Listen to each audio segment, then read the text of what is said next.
How do those, it's like DBR9 is one of my favorite cars. It's a badass thing.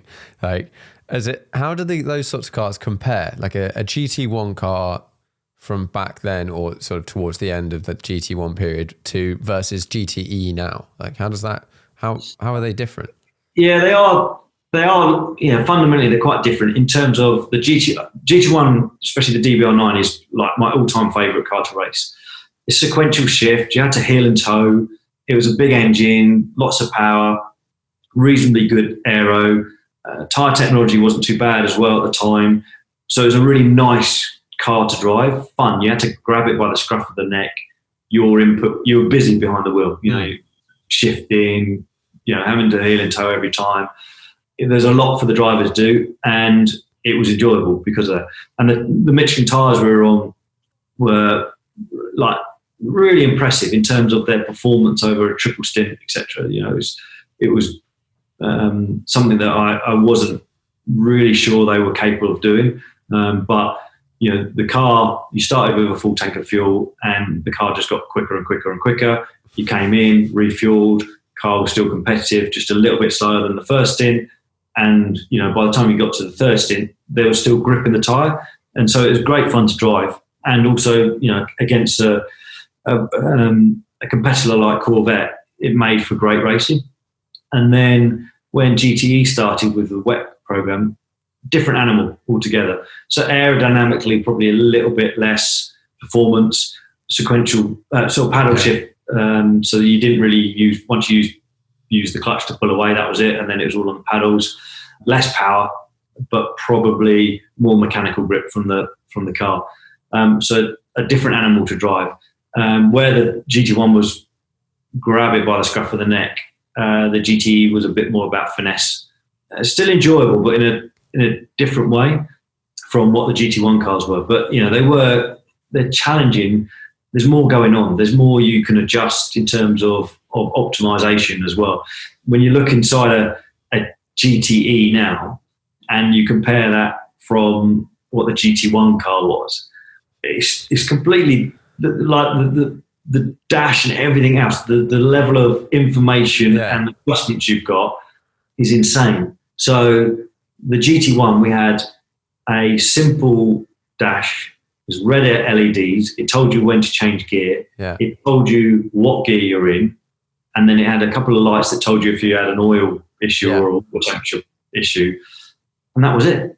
That was all controlled. And it had two little blue LEDs on the dash that were fitted after, which told you if you had locked the front left or right tire. So very, very simple.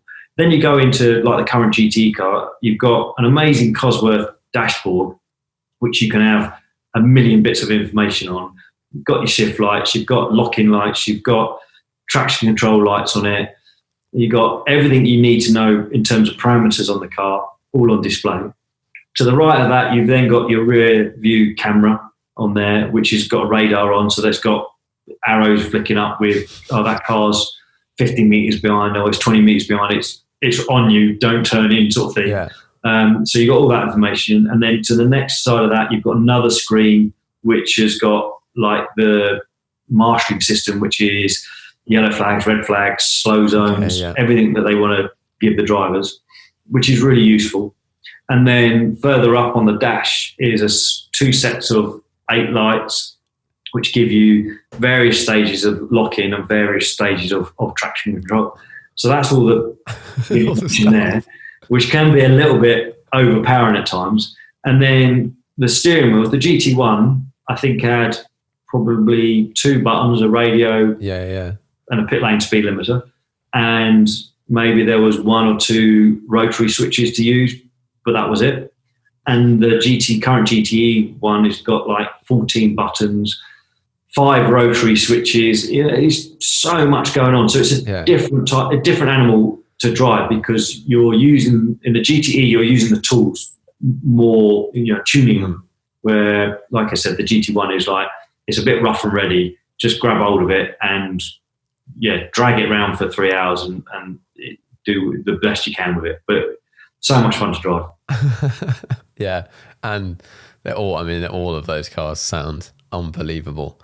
Yeah, the LMP, we had the LMP phase, which, you know, the first 9 and 10 was the Lola Aston Martin V12. That was sick. Beautiful car, sounded incredible, and, you know, completely different from a GT car to drive.